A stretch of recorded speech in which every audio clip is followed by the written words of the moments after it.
দেশ বিদেশের যেখান থেকে আমাদের চ্যানেলটি দেখছেন তাদের সকলকে স্বাগতম। আমাদের চ্যানেলটিতে সাবস্ক্রাইব না করে থাকলে এখনই সাবস্ক্রাইব করুন। সোনালী দিনের সেই নায়িকা শাবানার অজানা কিছু তথ্য। বাংলার চলচ্চিত্রের এক উজ্জ্বল নক্ষত্রের নাম শাবানা। শাবানা বাংলার ঘরে ঘরে ছিলেন দেবীতুল্য অভিনেত্রী। সকল শ্রেণীর দর্শকদের নিকট এই অভিনেত্রীর ছিলেন শ্রদ্ধার পাত্র।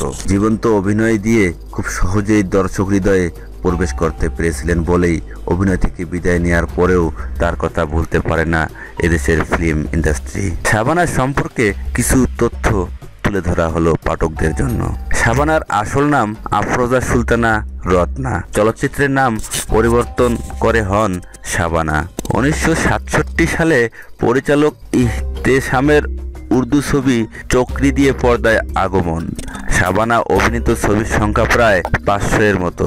বাংলা ছবিতে দর্শকদের সবচেয়ে বেশি চোখে জল আনা অভিনেত্রীর নাম শাবানা। নায়ক নায়িকার বাইরেও ভাবি মায়ের চরিত্রে অভিনয় করে সিনেমাকে টেনে নিয়ে যেতে পারতেন শাবানা। শাবানার স্বামীর নাম ওয়াহিদ সাদিক। তিনি একজন চলচ্চিত্র প্রযোজক। শাবানার প্রযোজনা প্রতিষ্ঠানের নাম ছিল SS প্রোডাকশন। অভিনয়ের জন্য 11 বার পেয়েছেন জাতীয় চলচ্চিত্র পুরস্কার শাবানা, যা বাংলার চলচ্চিত্র জগতে ইতিহাস। শাবানার বাবার নাম ফয়েজ উদ্দিন, যিনি একজন টাইপিস্ট ছিলেন, এবং মা ফজিলাতুন্নেসা ছিলেন গৃহিণী। শাবানা অভিনীত সর্বশেষ চলচ্চিত্র ছিল ঘরে ঘরে যুদ্ধ। শাবানার জন্ম ঢাকায় গ্যান্ডারিয়ায়। পৈতৃক বাড়ি চট্টগ্রাম জেলার রাউজান উপজেলায় ডাবুয়া গ্রামে। শাবানার বিপরীতে প্রথম নায়ক ছিলেন নাদিম। শাবানা প্রাতিষ্ঠানিক শিক্ষার তাই ইতি ঘটে মাত্র 9 বছর বয়সে।